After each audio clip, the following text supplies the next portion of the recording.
while things in the world are going haywire, then if we can't do anything about that, how do we maintain mental and emotional balance? Now, a lot of times we have things going on in our own lives that are personal, right, and not anything to do with politics, that are very, very difficult. Well, with the politics being difficult, and our sentiment about that makes our personal issues much more difficult. In other words, it adds to the challenge of staying centered and in reasonably fit shape. And one of the reason why that's so important is because if we're all worked up, we can't really be of much service at all. We get very are self-focused, not selfish per se, but self-focused. It's like when we stub our toe, all of our attention's on our toe, right? So when we're in a state of pain or confusion from anything, then we become, by definition, more self-concerned. And when we do that, then we're less likely to be able to connect with others and help others and that sort of thing. That's really the task.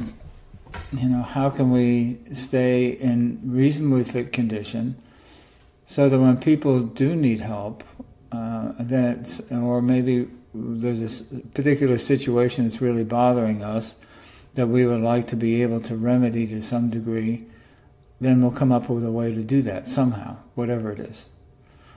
And that is so important because, as I say many times, I repeat many times, is that if we don't do something about what's going on, we feel helpless, and that's not a good thing to feel. That's not a healthy place for us to be.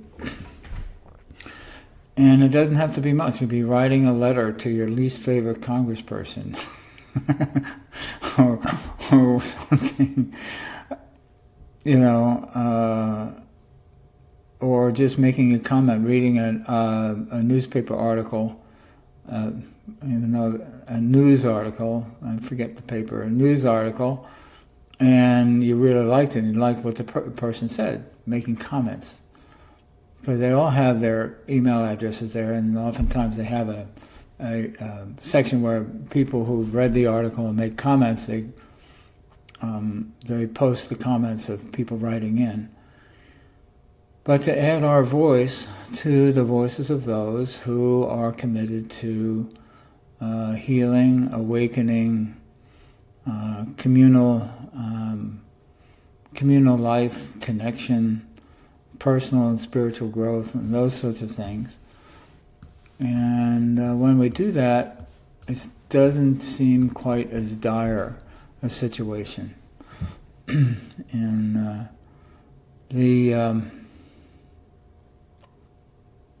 there's a film that I've mentioned before called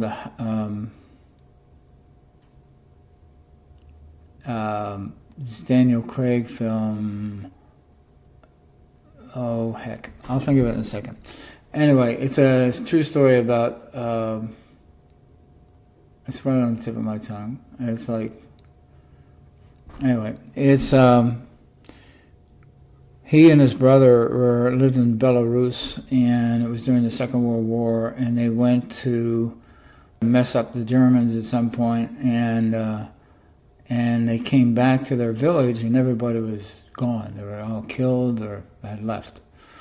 Everyone. And they go like, dang, what are we going to do now? So one of them said, well, let's go to the woods. The Germans can't see us there, and it's deep in the woods, and I don't know, we'll see what we can do. And his family just happened to come out of the basement and tell them they had hidden from the Germans, and said, well, can we come too? I said, sure. So the long story short is that more and more people came, kind of found out about them, and they came, and they had set up camp out in the woods and had a pretty good-sized community. And that really helped a lot of people survive. And they had each other, and it's kind of self-organized. I really like it one of the things I really liked about the film, because the sociology of it, how they got organized and how they established boundaries and that sort of thing. So I'll think of it, or I'll send the title later.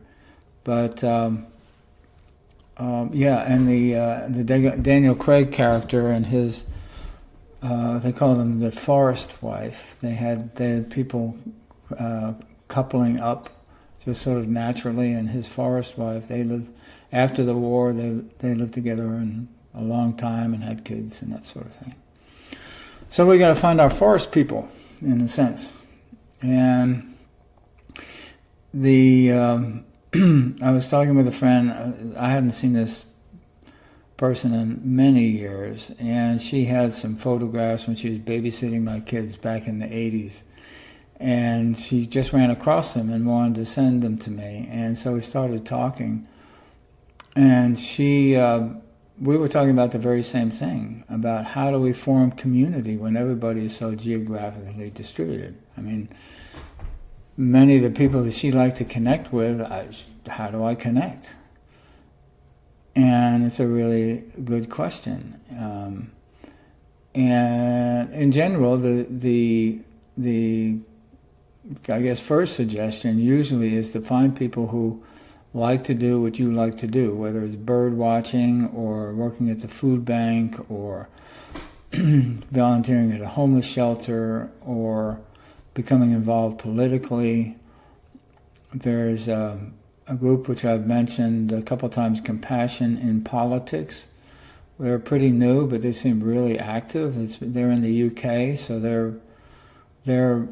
they develop bills and put them up for vote, and I think they're actually getting some stuff through. But anyway, it's a heroic effort, and there's really good people on their board and their trustees and such. They're really good people. So we're not the only ones thinking, well, since we can't get out of this mess, what are we going to do? I mean, it's like a tsunami that was started 500 years ago that now is looming. A case in point is the Dust Bowl. And from some of you know, the Dust Bowl happened in I guess it was the 30s. A big swath of the Great Plains was covered in dust. I mean, literally, dust storms like 100 feet high would come and engulf a town. And if a dust storm would happen, it would be like cover houses. And most of the people that were affected were really poor people. They had bought land out there by some charlatan who didn't own the land. So they get out there and there's nothing, and they don't really own the land, but they pitch their tent and homestead as best they can and build a ramshackle house.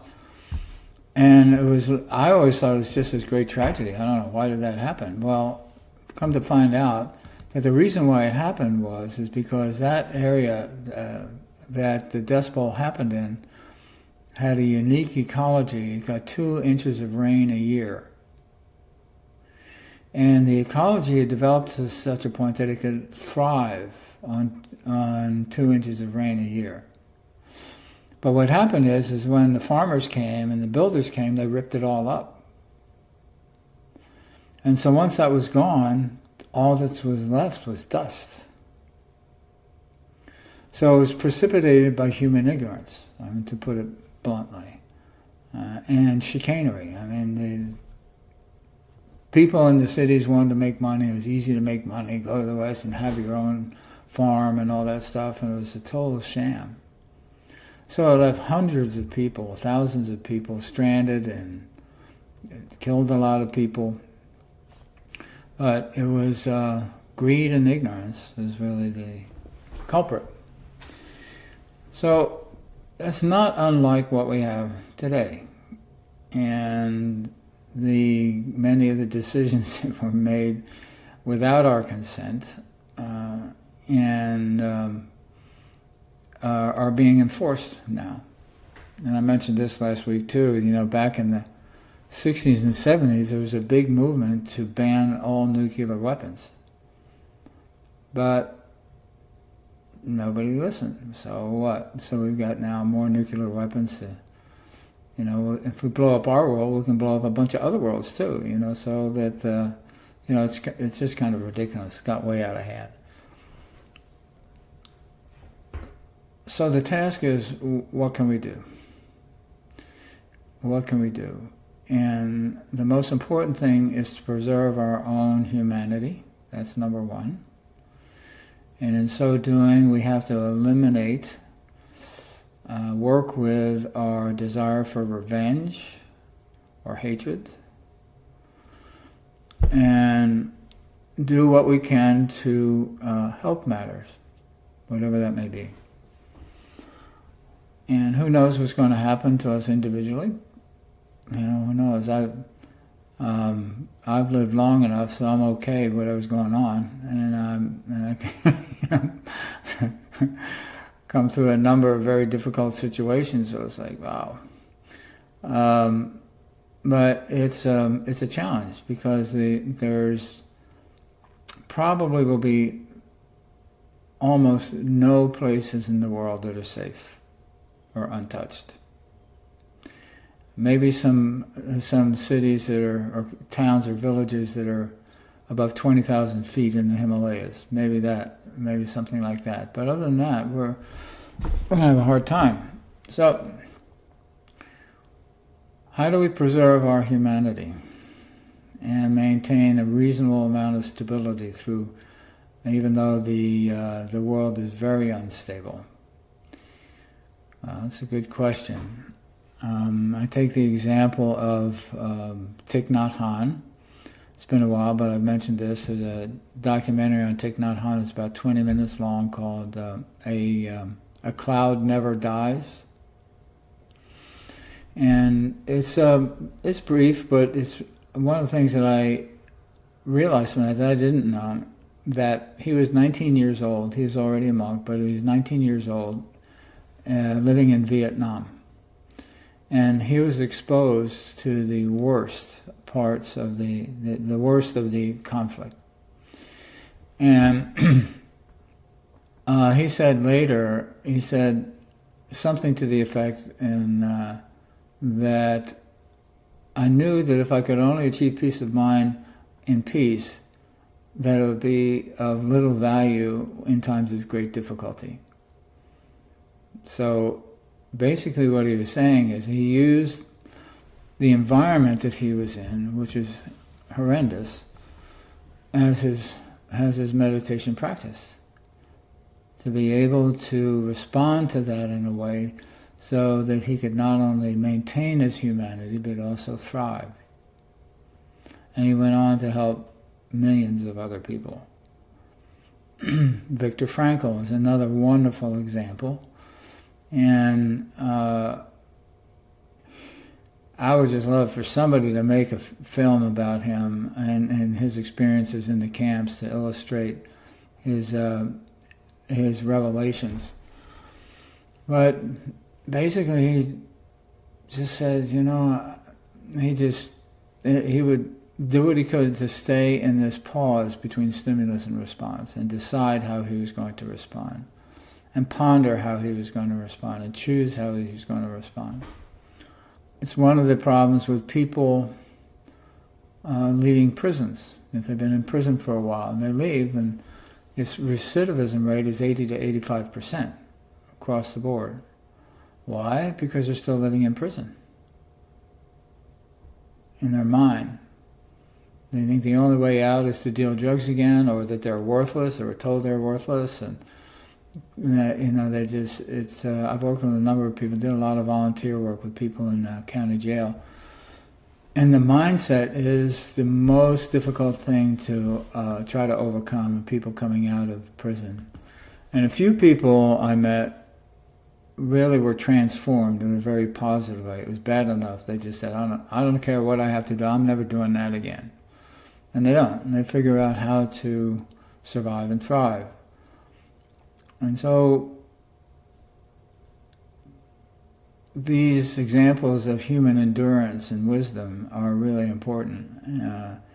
And so we can take a good lesson from them and take a look at our own lives and say, well, who knows what's going to happen? I mean, I don't know what's going to happen.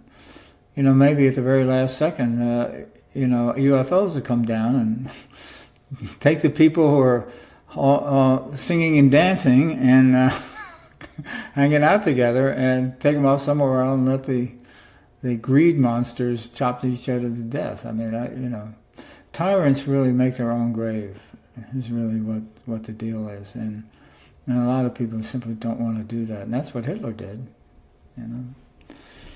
So it made its own grave and killed millions and millions of people in the process. The idea is that not only for us to thrive and survive, but also when we do that, we get to be able to help other people. And if we don't help other people, then we become sort of self-isolated.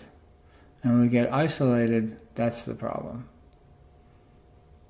It's called, in some circles, it's called alienation. And in the research now it's being called loneliness. And I've mentioned this before. There is a research study worldwide on adolescence to see if there are any common issues or problems, what was going on. Number one rose to the top, loneliness. I mean, that's our future generation, right? And I directly translate loneliness into alienation, alienated from themselves, and alienated from those around them, and alienated from their so-called, adults or parents or whatever. It's terrible. But if we trace it carefully, we can see quite literally the history of how all that began. There's a book of photographs coming out by Aperture. I just ran across it this morning. Aperture is an organization devoted to photojournalism and photography in general. And there's a book coming out from a number of photographers like Dorothea Lange and Russell Lee and others who, during the Depression, were really active photographers. And a lot of the photographs never really kind of made it into the galleries because they're,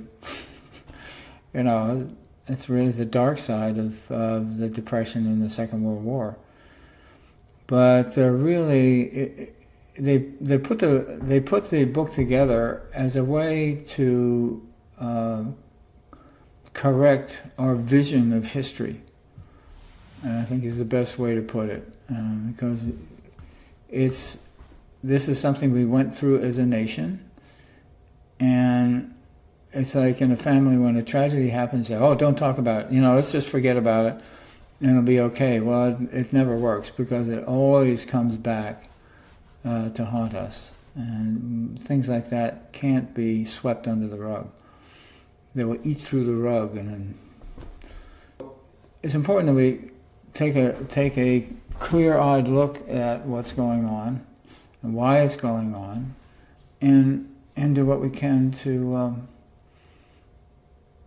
number one, take care of ourselves so that we can be able to take care of others when the time comes. So, tall task, but I thought the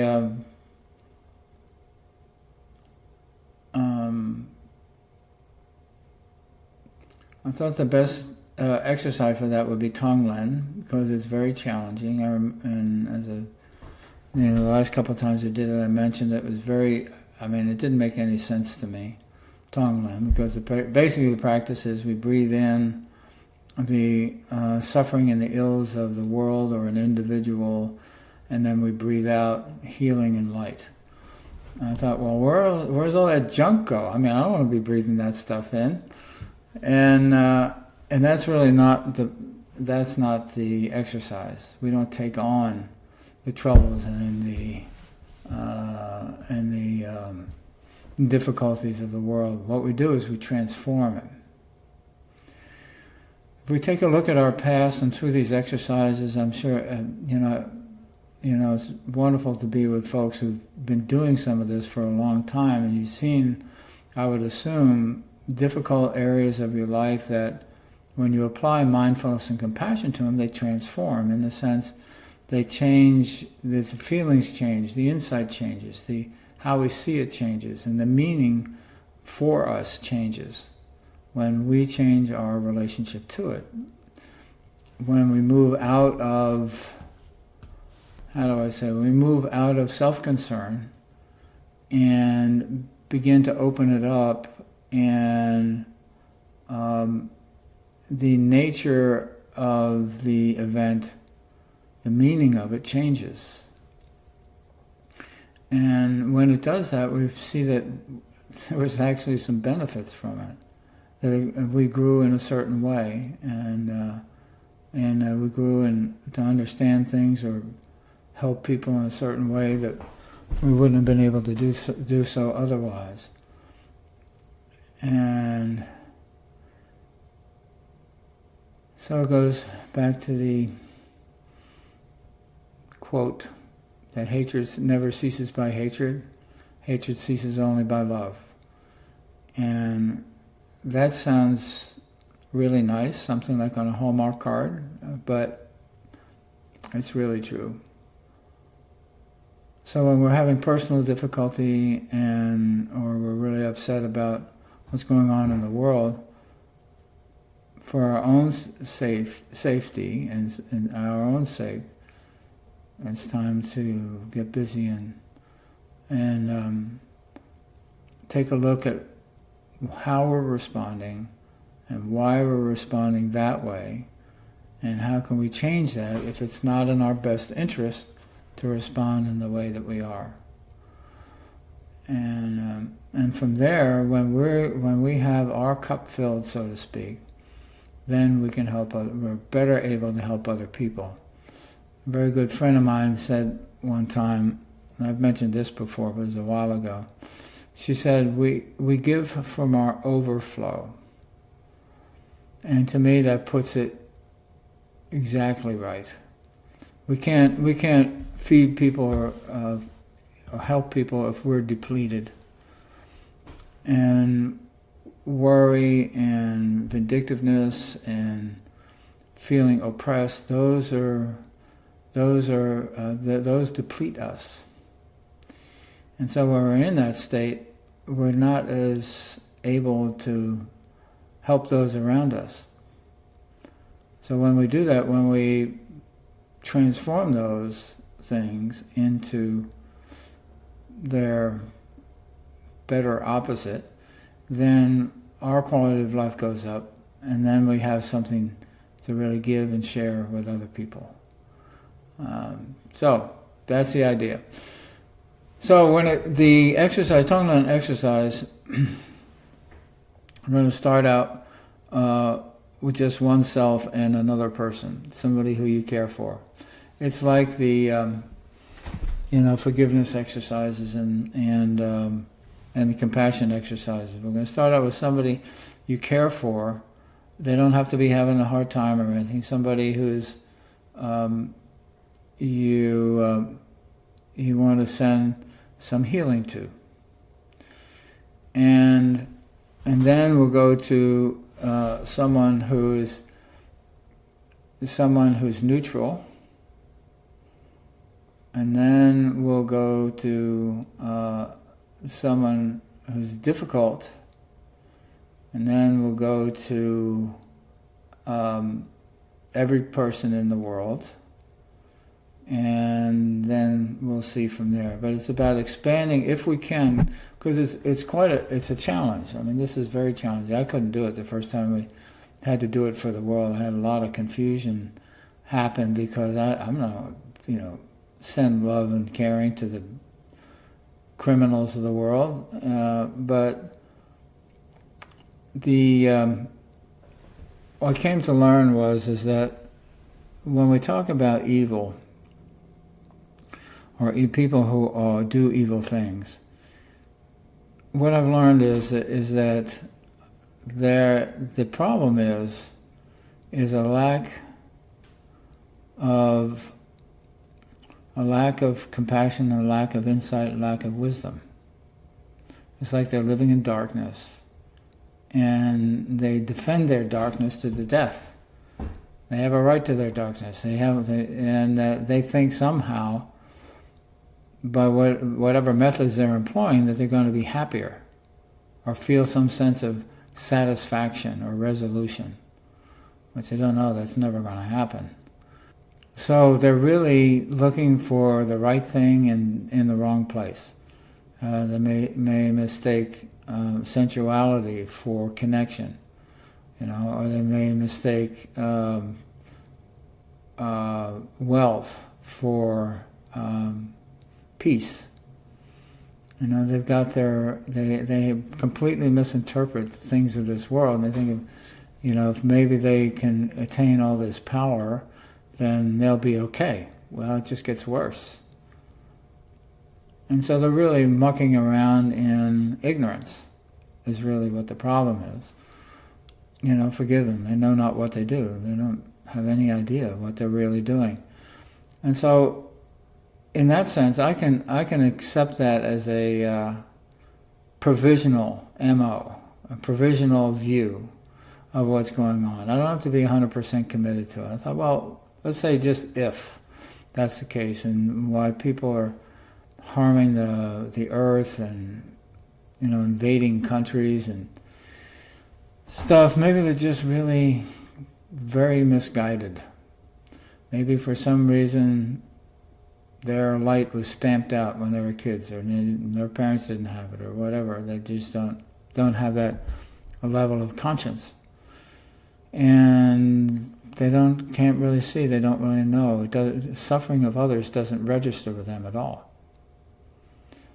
It doesn't matter that they seem to revel in it, but they are lost and suffering as well, but they don't really know it.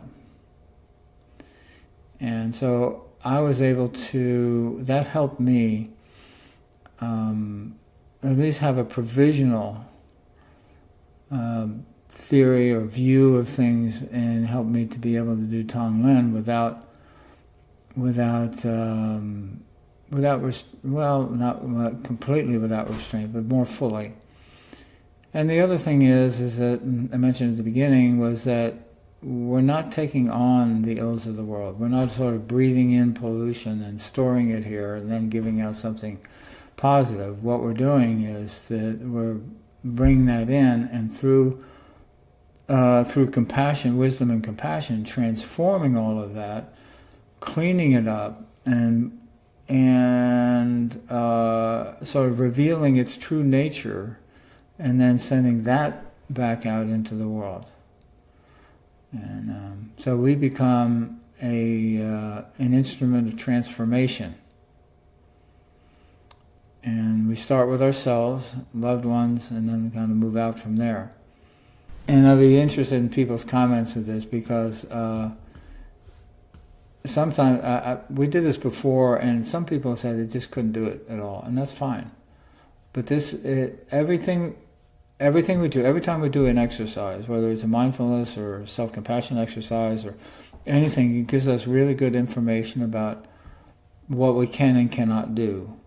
And if there's something we want to do but we're having trouble doing it, what's the obstacle? Okay, that's the obstacle. So now we need to work with the obstacle. So we get really good information from our experiences, and that's how we learn and grow. If there's something in the way, or if part of the process is it's too difficult, that's fine. You can just go back to the stage before, or just do a self-compassion exercise, or go back to the present moment awareness, equanimity, or whatever you need to do. If some of it becomes too overwhelming, that's fine. But it's again, it gives us really good information about where we are and how we can best proceed. Alrighty, so finding a comfortable spot.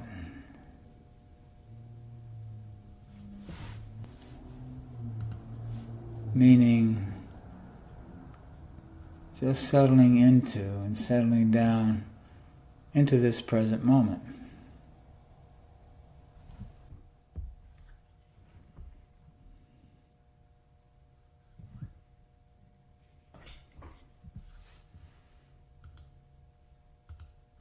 And we'll begin.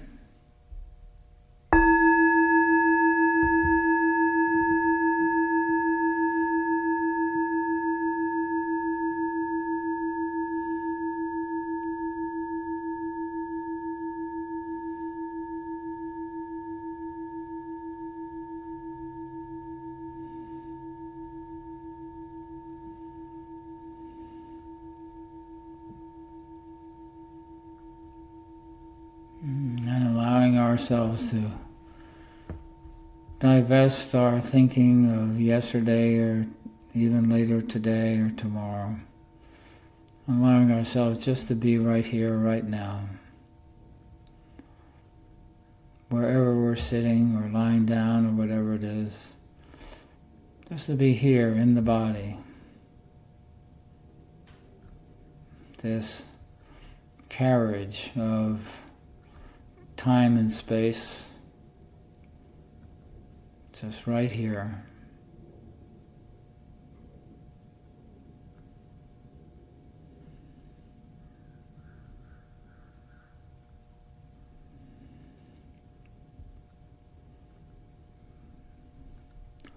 And allowing the body to settle.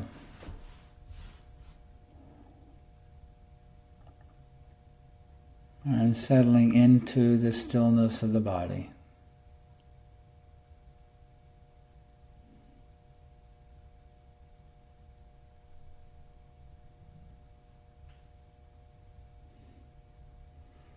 Allowing ourselves just to be for a little while. Without anything to fix, nothing to chase after or avoid. Just being.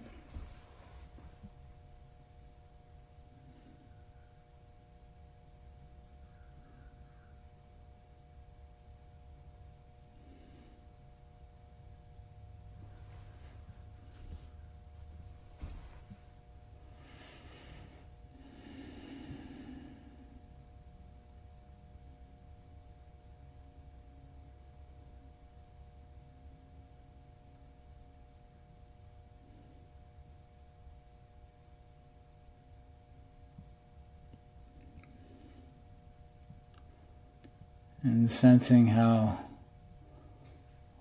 peaceful it can be as we let thoughts and feelings float on off. And bring our awareness back to this present moment, to just being.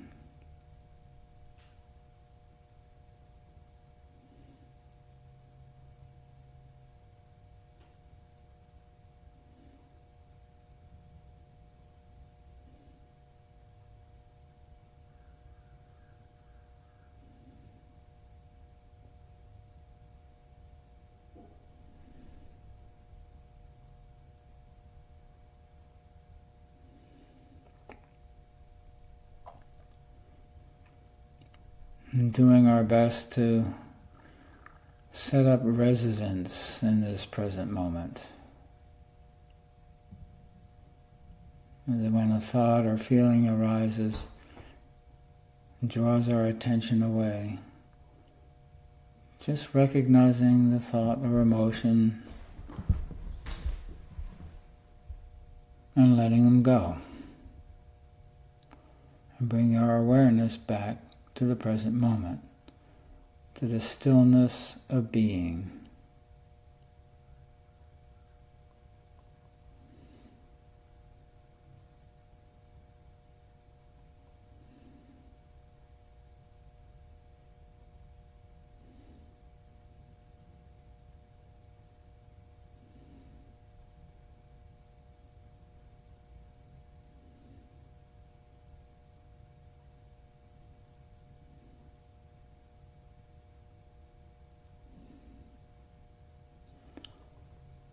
And whether the thoughts that arise are pleasant or unpleasant, it doesn't matter. And just let them go.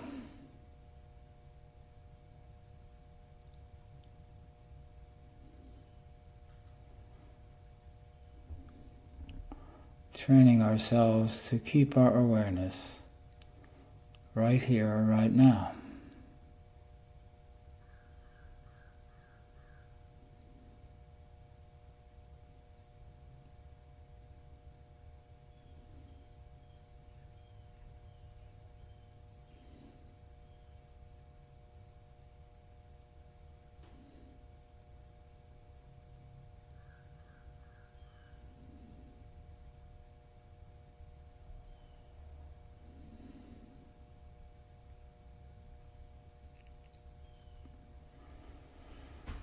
And now, as a preliminary to Tonglen, a brief exercise, warm-up, which is to, when breathing in,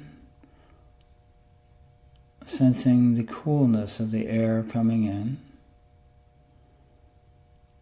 and when breathing out, sensing the warmth of the breath.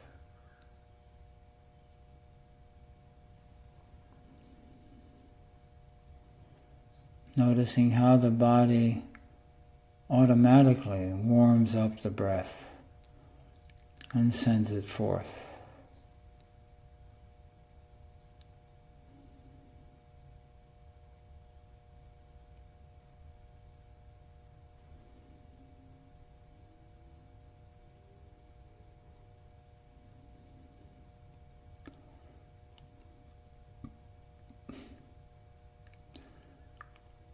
And we really don't have to do anything other than just receive the breath and then let it go.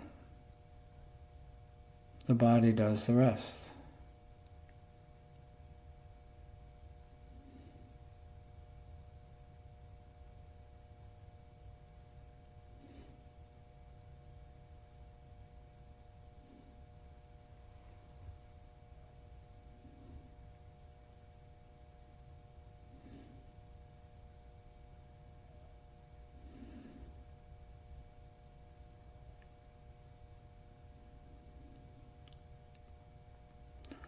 And seeing how we can rely on this. This is just the way it is.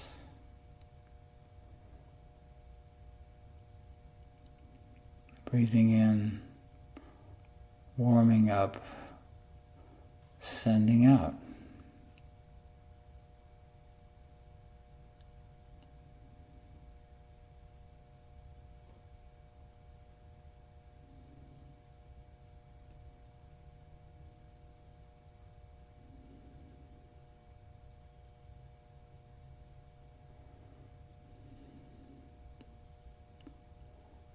And now choosing someone that you're close with and in a good caring relationship with.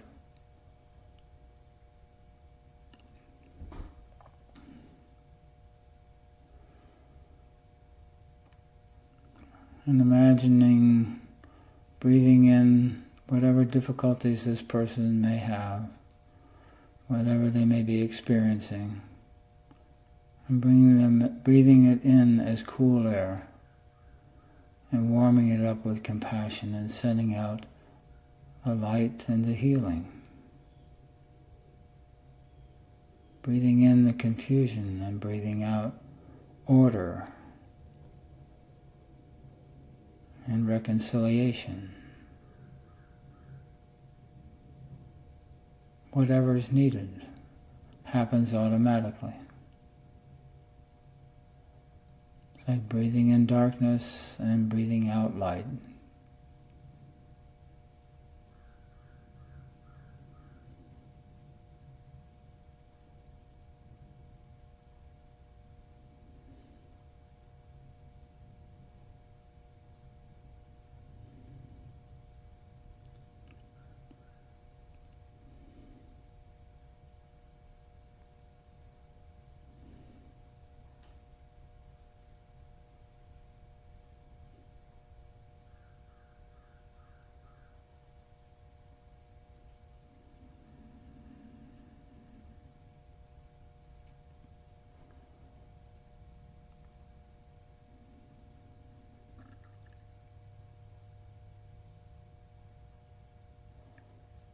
And knowing that everything that we breathe in is completely transformed into light and healing, into wisdom and compassion.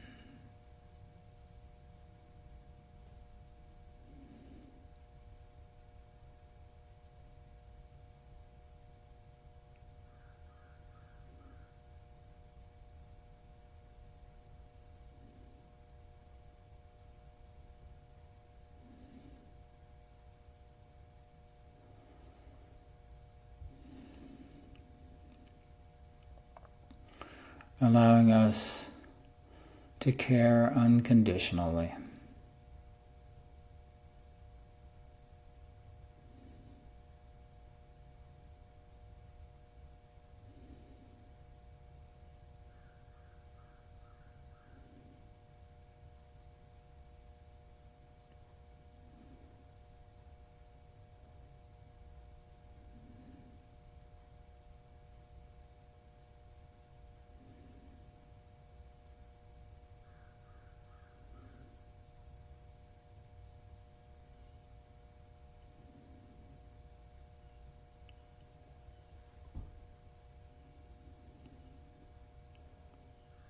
And as we breathe in and let the breath out,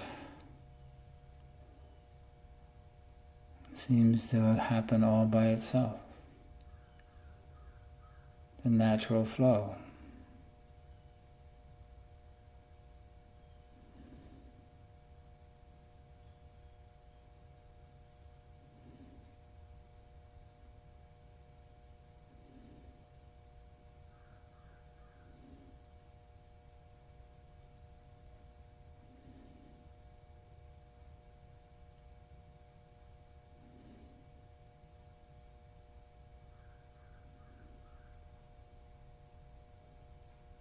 And getting a sense of how simple this is, even though at times it may not be easy.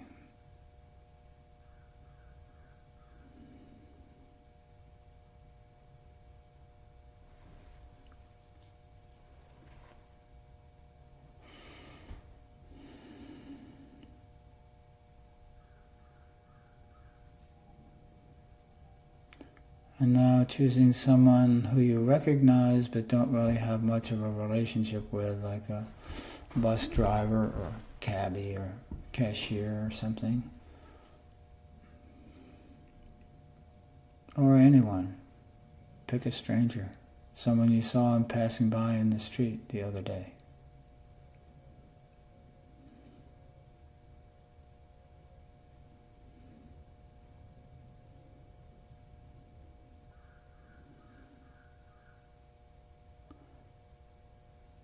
And continuing the taking in of the breath,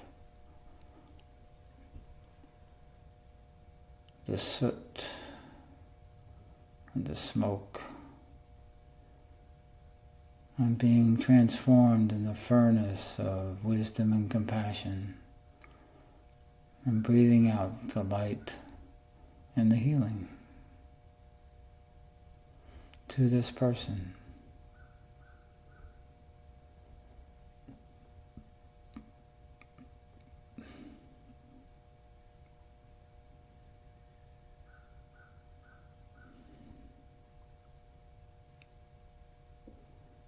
And they may never suspect where this goodness in their life came from.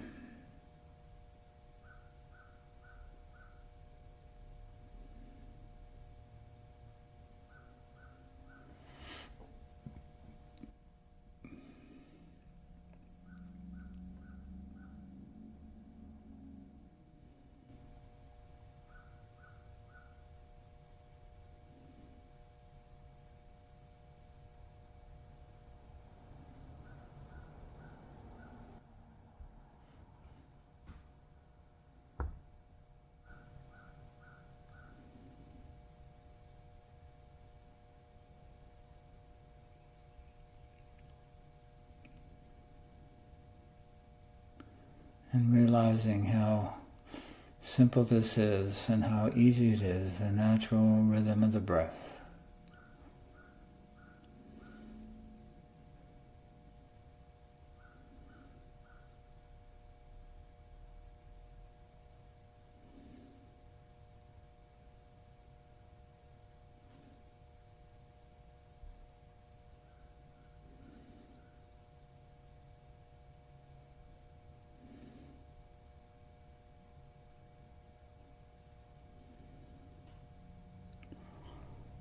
And now bringing to mind a difficult relationship with someone that you know. Could be a family member or a friend or someone from the past. But not egregious, but someone difficult. A 4 or a 5 on a scale of 1 to 10.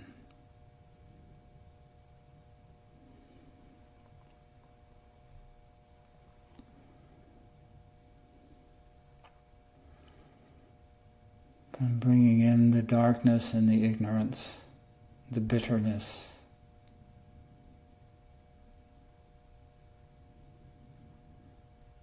And in that place of wisdom and compassion, seeing it transformed into light and healing.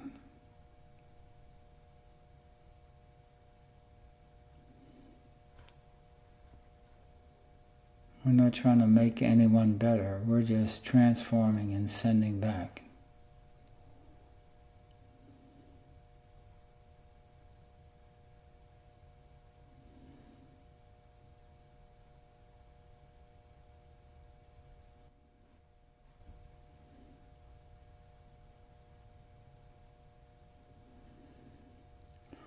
And we don't really know whether this will have much effect on them actually or not,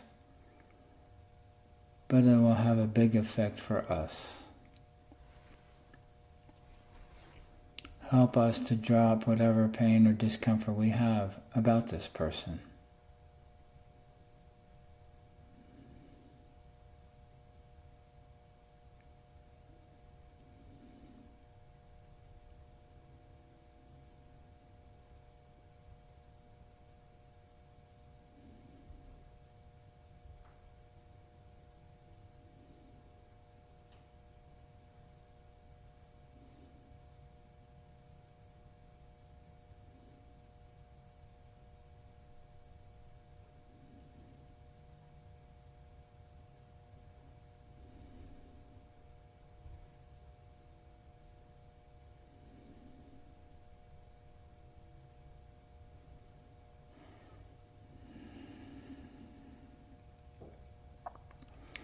And now widening our view to our country, whichever country you happen to be in.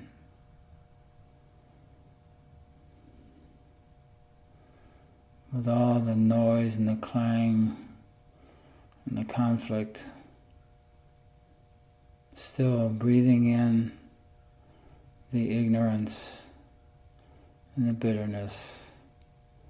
Bring it into the crucible of wisdom and compassion, and breathing it back out as light and healing.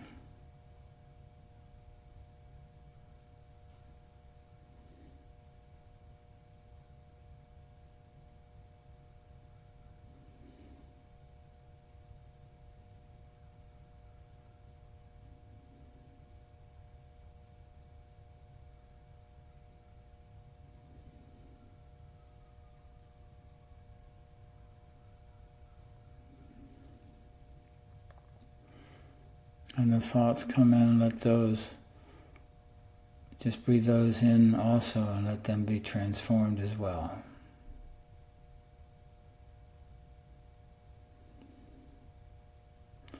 It's a flow of unspoken meaning.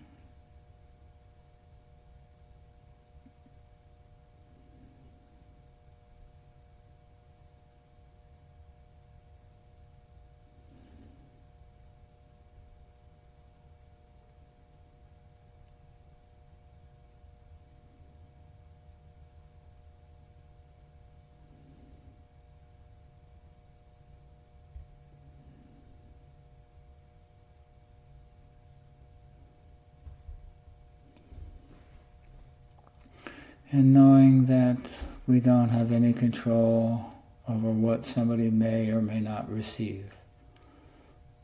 We have no control over that. But we do have control over what we send.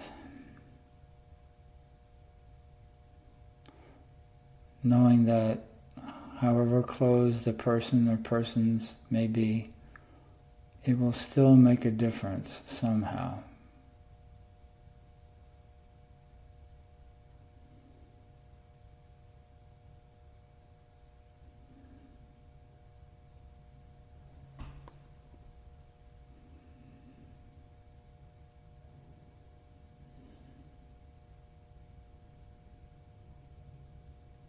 And when we accept that, this gets easier. We're not trying to get anybody to do anything, just shine some light and healing in their direction and to them. What they do with it, who knows?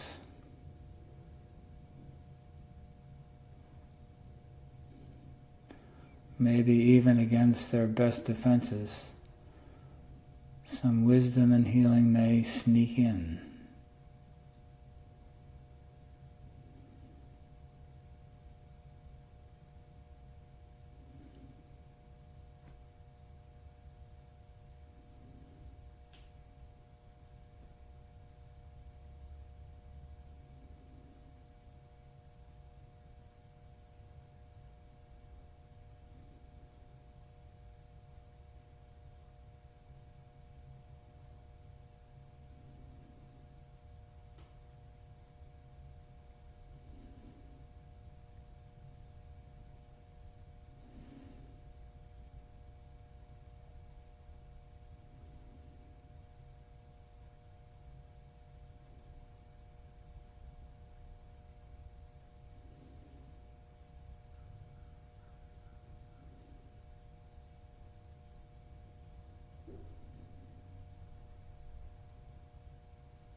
And now expanding our awareness to every being on the planet.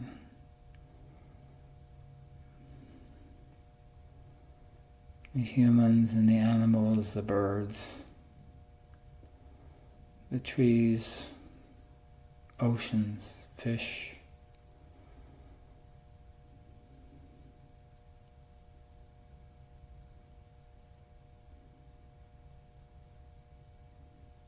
All of the places that the earth has been injured as well.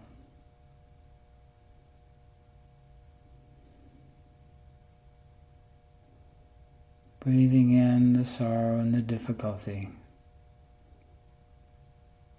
Breathing it in.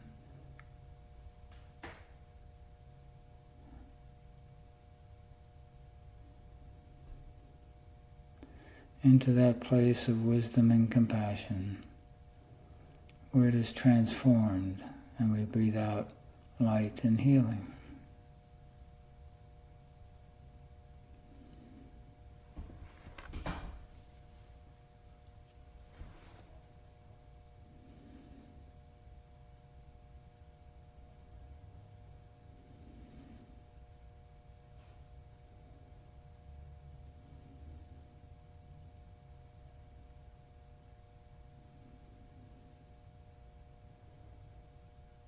And seeing if we can rest in this process and accept it and the situations simply to be as they are.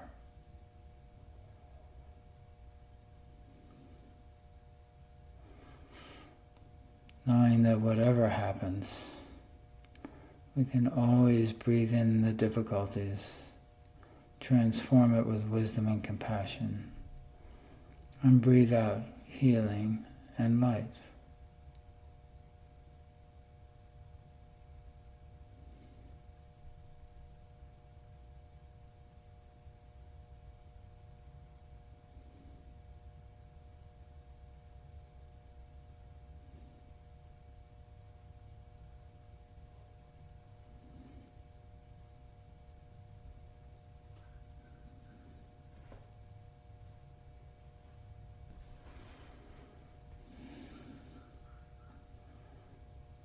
And giving from our considerable overflow anywhere where there's a need for healing.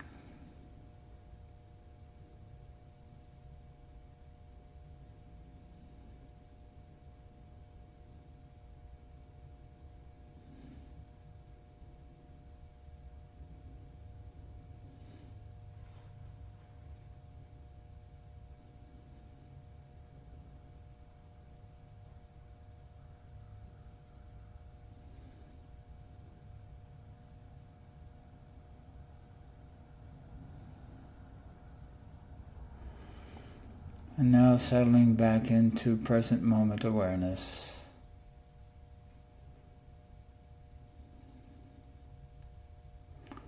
Coming back to just where we're sitting. Coming back to just sitting.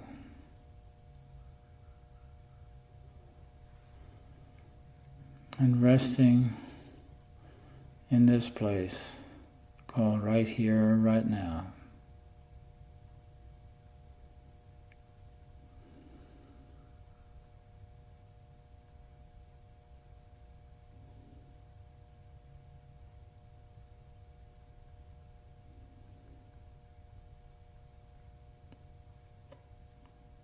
And bringing up perhaps compassion for oneself, or gratitude, or wonder about this process and everything that's going on, how wondrous it is, even though there's a lot of it that's just not easy.